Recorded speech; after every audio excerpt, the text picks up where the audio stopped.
Even if dreams can show us the future, this dream did not make sense. Must I never pass a lorry on a clear road?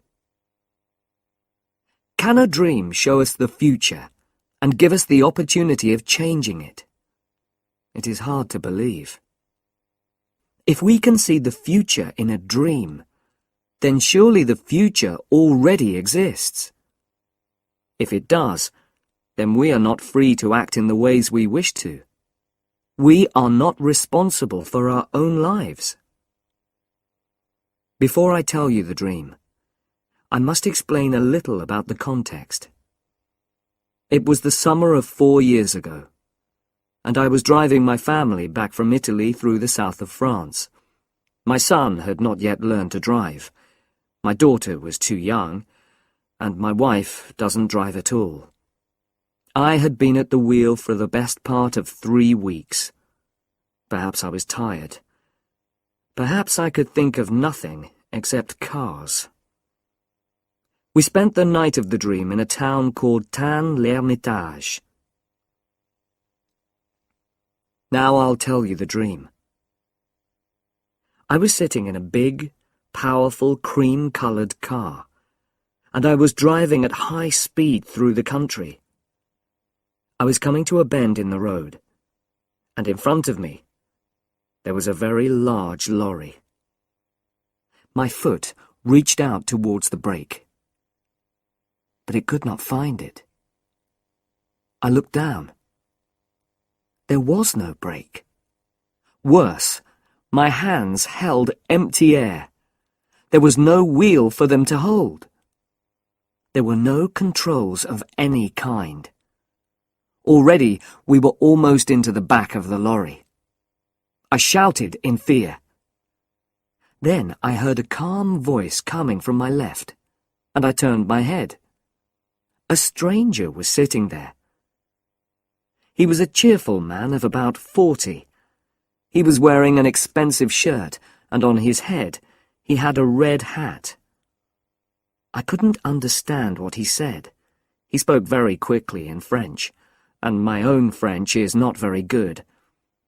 I didn't, in fact, care what he said. My eyes were on his clean, fat hands, which were holding the wheel. This car had its wheel on the left. He, not I, was in control. We drove safely round the bend. He turned the wheel slightly to place the car in the middle of the road. He was going to pass the lorry. The road stretched straight ahead. It was bright in the sunlight, and it was quite empty. Only one other person was in sight. A woman was sitting outside a small house with white walls, and this house was almost exactly ahead of us. She was sitting by a table, putting some flowers in pots. She wanted to sell us some, and waved them at us. This sight, for some reason, filled me with a terrible fear. The flowers made me think of death, and our final resting place. At this moment, we were level with the lorry and ready to pass it. But then the lorry began to turn away from the side of the road towards our car. It appeared that the driver was doing this on purpose. The stranger by my side shouted loudly and tried to move out of the way. There was a terrible noise from the back of the car, and then an explosion. The earth seemed to turn over, and the noise of flames burned in my ears. At that point, I woke up in fear. I was very worried by this dream, and could not sleep again. It seemed to have a message, and I wanted to explain it. Even if dreams can show us the future, this dream did not make sense. Must I never pass a lorry on a clear road? The road to Paris is always filled with very large lorries. Most of them come up from Marseille, and I always have to pass them when the road is clear, I can't drive slowly behind them forever. No, this was not the meaning of the dream.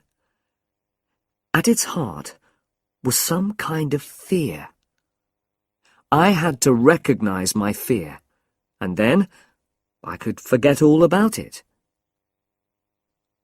I thought about my driving during the last 3 weeks. I tried to remember all the lorries and all the small white houses. I thought of all the cars which were painted cream. I remembered nothing of any great interest.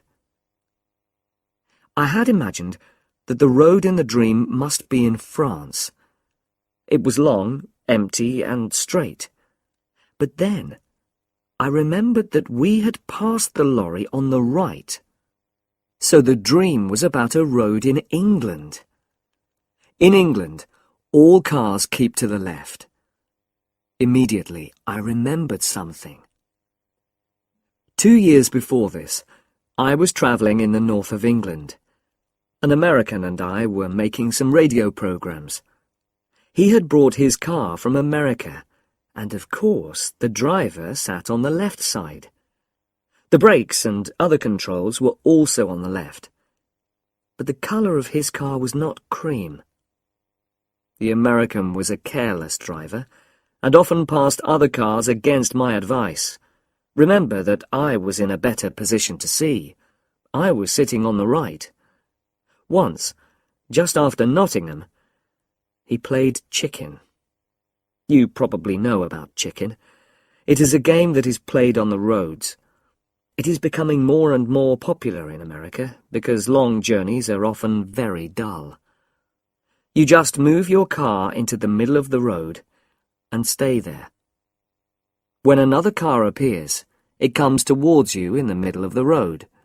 The driver who turns away is the chicken. Quite often, neither driver turns away. I expressed my displeasure at this game in language that the American could not fail to understand. We did not play it again, but it had probably left its mark on my mind. So then, when I was asleep, I experienced it all again in a dream. I also remembered something else while I was having breakfast. When we played chicken, it was an uncommonly windy day. We stopped at Chesterfield, and the American bought a hat. It was a black hat, not a red one, but in dreams details are not always exact. After this, I forgot about the dream until the afternoon. The big French lorries often play their own game. They stay in the middle of the road, and you can't pass them. You have to stay behind them. Sometimes you have to follow them for endless kilometres, although the roads are almost completely empty. This afternoon, we were following a large vehicle which was making terrible noises. When I blew my horn, the driver moved to the side of the road. But it was the wrong side. He was driving along on the left, instead of keeping to the right. There was enough space on the right for me to pass him, but to do that would be wrong. So I just followed him for a few kilometres, and I told myself not to pass him. I considered the situation from every point of view. I could certainly turn my car more quickly than he could turn his lorry. It was a very big, heavy lorry. Could I perhaps pass him quickly on the right before he could do anything? If he turned to the right, though, he could easily kill us all. He probably wanted a bit of fun, but he might want an accident. If he killed us, nobody would say it was his fault. The law would be on his side. The road ahead was quite empty, and went on for many kilometres. I drove more slowly until some distance separated us. Then I increased my speed as much as I could. I drove towards that empty space beside the lorry. My car was moving at about 110 kilometres an hour. The front of my car was almost level with the back of the lorry. Then I saw something that knocked the breath out of my body. On the grass, beside the road, a woman was sitting outside a small white house with a table of flowers. For the first time in my life, I changed my mind while I was preparing to pass another vehicle. My foot went down hard on the brake. The car rocked from side to side. From behind me, I heard the sound of a horn. Another car was following us at a high speed. I knew its colour before I saw it. It was cream. I pressed hard on the brake and turned the wheel slightly. I was just able to move in behind the lorry without touching it. The other car passed us, and the driver blew his horn wildly. It reached the lorry, and then the lorry turned towards it. For a moment, I thought that the car was going to pass the lorry safely. It was moving very fast. Then the front of the lorry just touched the back of the car. It was only a light touch, but it knocked the car towards the side of the road and the woman at the table. The driver of that car knew exactly what to do. With the greatest skill, he turned it back into the middle of the road. His control was wonderful, much better than mine. He waved angrily at the lorry driver and drove quickly away in a cloud of dust. He was soon out of sight. We stayed that night in Fontainebleau. A big car was standing outside the hotel, and the back showed signs of damage to the paintwork. It was a cream car, and so I looked for the driver. He was not wearing a red hat or an expensive shirt. He was a young man from Paris, not like the driver in my dream. He spoke good English, so I asked him if he would like the number of that lorry. I had noticed it, and I was happy to give it to him. But he only laughed. The law won't help you if you pass on the wrong side of the road. To him, the whole thing had been a game. "It tests your skill," he said. "If the car is powerful enough, you can do it. But you couldn't do it. Not in your car." I didn't tell him about my dream, my reason for not passing the lorry.